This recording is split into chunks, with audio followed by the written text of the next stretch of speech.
Bonjour. Bonjour. Moi, je suis Jimmy Kanté, je travaille à l'hôpital Gabriel Touré. Je suis membre de la cellule de communication des deux syndicats grévistes du Mali. Et Monsieur Kanté, pourquoi les médecins sont partis en grève? Les médecins et le personnel socio-sanitaire, les médecins, mais aussi les travailleurs qui relèvent du département du développement social et de l'action humanitaire, mais aussi de la promotion de la femme. Donc c'est tout un ensemble qui avait décidé de déposer un préavis de grève, pas de gaieté de cœur, mais pour amener le gouvernement à s'asseoir sur la même table de négociation et essayer de voir dans quelle mesure l'usager, le patient, le malade puisse bénéficier des meilleures conditions d'accueil de soins et d'hospitalisation, et aussi amener l'État à respecter ses engagements et aussi à respecter certaines conventions dont il a ratifié. Donc c'est une grève qui a une histoire. Vous savez, depuis janvier 2012, le syndicat national de la santé et de l'action sociale, au sorti de son congrès ordinaire, a déposé des doléances sur la table du gouvernement pour forger un cadre de concertation permanent afin que, sans pression, on puisse discuter comment améliorer prendre en compte certaines préoccupations du personnel socio-sanitaire. Malheureusement, cette initiative n'a pas tellement été suivie par la partie gouvernementale, et il fallait pour le syndicat chaque fois de courir derrière les autorités pour au moins s'asseoir et discuter, parce qu'une commission avait été mise en place pour examiner ces préoccupations. Donc c'est comme ça que nous avons été obligés de déposer plusieurs préavis de grève. Comme je l'ai dit, un préavis de grève, c'est une menace de grève, et c'est souvent fait uniquement pour obliger l'État à s'asseoir sur la même table que ses partenaires qu'il aurait dû écouter sans pression et discuter des doléances. Donc ainsi, nous avons déposé un préavis en octobre 2016, et c'était un préavis de grève illimité. Et on a commencé, on a fait 5 jours, on a observé 5 jours. À l'issue des 5 jours, on nous a fait des promesses. Donc nous avons suspendu cette grève parce qu'on nous disait, écoutez, vos revendications sont légitimes, suspendez vos grèves, venez discuter avec nous, et au bout de 21 jours, nous allons satisfaire vos doléances. Donc on a attendu 21 jours. On est allé jusqu'à 1 mois, 2 mois, 3 mois, puisqu'il n'y avait pas de suite. Donc on était obligé de déposer un autre préavis de grève illimité qui a débuté le 9 mars. Donc ce préavis a été aussi déposé depuis le 15 février. Donc l'État avait 21 jours pour éviter la grève. Mais pendant ces 21 jours, aucune discussion sérieuse n'a lieu. Donc le 9 mars, on était obligé d'observer effectivement la grève. Et quand le 9 mars, la grève aussi a débuté, il a fallu attendre beaucoup de jours après pour que les autorités du pays réagissent. Nos points de revendication tournent essentiellement autour de 3 axes majeurs. Et le premier axe, c'est l'amélioration du plateau technique, donc l'amélioration des conditions d'accueil de soins et d'hospitalisation par le recrutement de personnel qualifié, mais aussi par l'amélioration du plateau technique et la dotation permanente des structures socio-sanitaires en consommables. Donc comprenez par là qu'il y avait des problèmes. Chaque fois que vous avez envie d'aller dans une structure sanitaire, vous vous posez trop de questions sur comment est-ce que je vais être accueilli, comment je vais être pris en charge. Donc il fallait mettre fin à cela, et tout simplement parce qu'il n'y avait pas de personnel suffisant qualifié. J'aime prendre l'exemple du CHU Gabriel Touré, où pendant plusieurs années, il n'y avait que 2 médecins, et pour qui connaît l'affluence aux urgences de l'hôpital, donc comprenez que c'était vraiment un problème. Maintenant, il fallait demander le personnel qualifié, il fallait demander, donc cela allait mettre fin peut-être aux mauvaises conditions d'accueil et aussi de soins et d'hospitalisation. Donc le deuxième aspect, c'était le respect des engagements pris. Vous savez, souvent l'État prend beaucoup d'engagements qu'il n'honore pas malheureusement, et donc en l'absence de concertation permanente, vraiment, il fallait demander à l'État de faire face. Donc, le troisième aspect, c'est l'amélioration de la gouvernance dans les structures de santé. Vous savez, souvent, il y a beaucoup de problèmes dans les établissements qui ne sont pas forcément dus au manque de matériel, mais souvent aux responsables qui sont là, qui n'arrivent pas à prendre les mesures appropriées, ou souvent à sanctionner l'agent indélicat. Donc, en amenant les autorités à comprendre ce qui se passe réellement dans les structures de sanitaires, nous pensions que les conditions, la gouvernance hospitalière, la gouvernance des structures de santé pouvait changer. Également, tout cela contribuerait à offrir aux citoyens lambda de meilleures conditions. Mais ça, c'est les axes majoritaires. Mais si vous prenez chacun de ces axes, des revendications spécifiques étaient faites. Je vais prendre par exemple l'amélioration des conditions de travail du médecin. Vous savez, le médecin malien, d'abord, beaucoup de gens ne le savent pas. Beaucoup pensent que le médecin, c'est vraiment l'enfant gâté du pays. Après 7 années de bac, souvent, après que des gens aient passé la moitié de leur vie à étudier, et si on vous dit qu'ils ont des primes minables, beaucoup de gens ne le comprennent pas. Et aussi, il y a des catégories de médecins qui ont moins de 100 000 francs par mois dans un pays comme le Mali. Cela était inadmissible. Il fallait vraiment gréver pour améliorer un peu ces conditions-là. Donc c'est pourquoi nous avons demandé que nous ayons des primes de fonction. Nous avons demandé ces primes de fonction pas pour mettre le pays à genoux, mais parce que nous pensions que nous les méritions et nous savions également, d'après des informations qui nous parvenaient, que l'économie du pays se portait bien.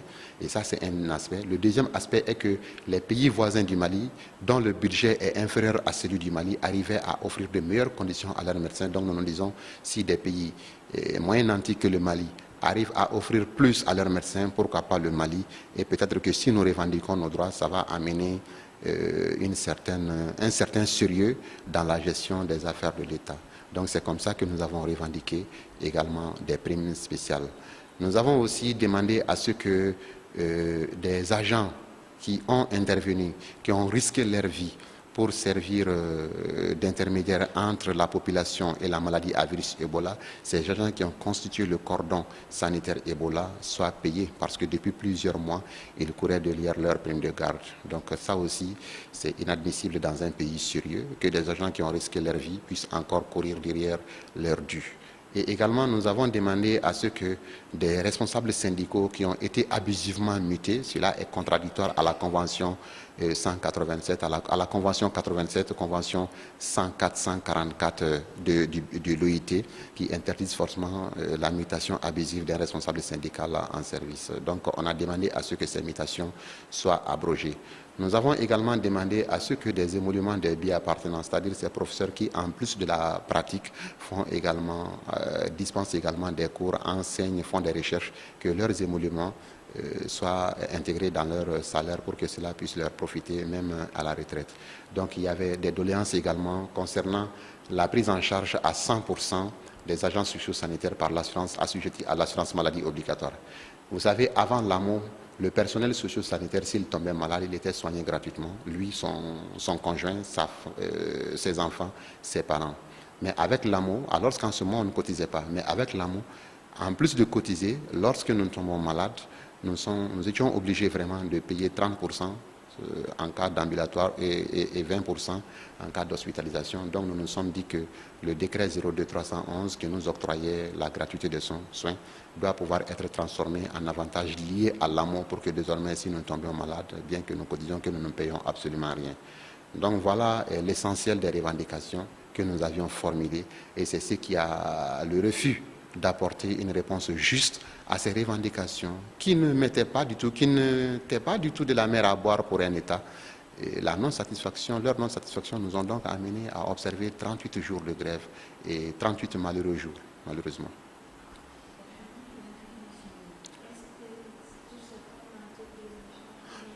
Non, aujourd'hui la grève est finie, Dieu merci, et parce que nous avons des autorités quand même qu'il faut saluer qui se sont impliquées, et il y a beaucoup de gens qui se sont impliqués, la société civile, les religieux, les chefs traditionnels, les communicateurs traditionnels, les consommateurs, les femmes, les enfants, les jeunes.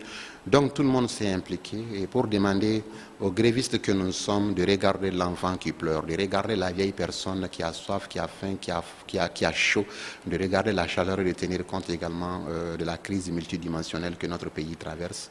Et même si vraiment tout ça est à la faute du gouvernement, donc nous avons accepté le minimum.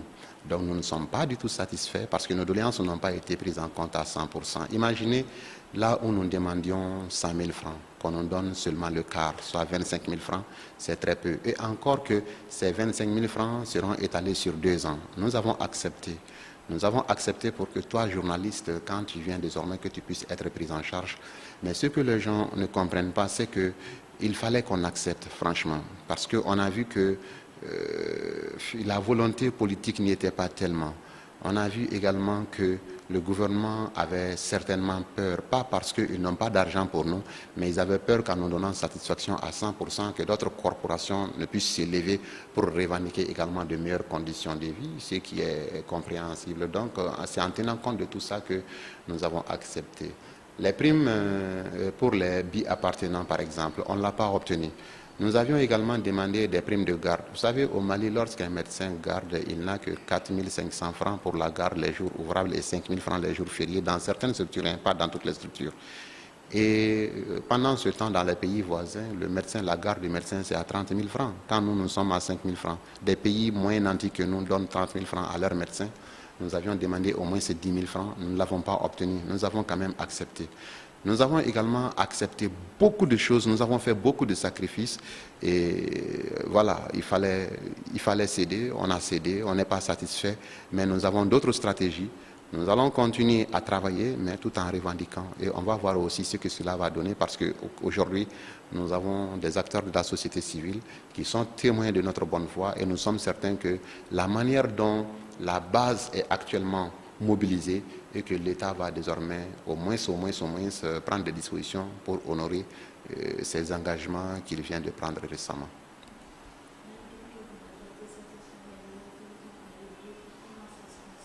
Les activités ont repris sur toute l'étendue du territoire national et c'est ce qu'il faut saluer. Vous savez, nous avons mis une cellule de communication pendant la grève. Cela a permis à tous les militants de suivre la grève heure par heure. Donc, ça a été une gestion transparente. Et tout le monde a vu la pression qui a été mise sur les responsables syndicaux. Et les gens ont compris en réalité que les responsables syndicaux ont fait de leur mieux. Habituellement, on a l'habitude de comprendre, chaque fois qu'un préavis de grève est levé, les gens pensent que, voilà, non, les syndicalistes décident d'aller en grève, déposent un préavis de grève, pas pour les militants, mais pour eux-mêmes, croyant que c'est de l'argent qu'on donne pour qu'on suspende. Mais je pense que les gens ont compris cette fois-ci que les responsables syndicaux ont souvent risqué leur vie. Et nous avons de notre poche souvent vraiment participer sérieusement à la réussite de ces grèves. Donc, les militants, non seulement ils ont observé la grève, mais lorsque nous leur avons dit, maintenant la grève est finie, et tout le monde, sans être satisfait, sans poser de questions, tout le monde est retourné travailler. Donc là, c'est quelque chose qu'il faut saluer et ça démontre que nous avons des militants très engagés mais très disciplinés. Le service a repris normalement. Nous allons continuer à veiller sur les engagements pris par l'État, comme de lait sur le feu, et nous verrons ce que cela va donner.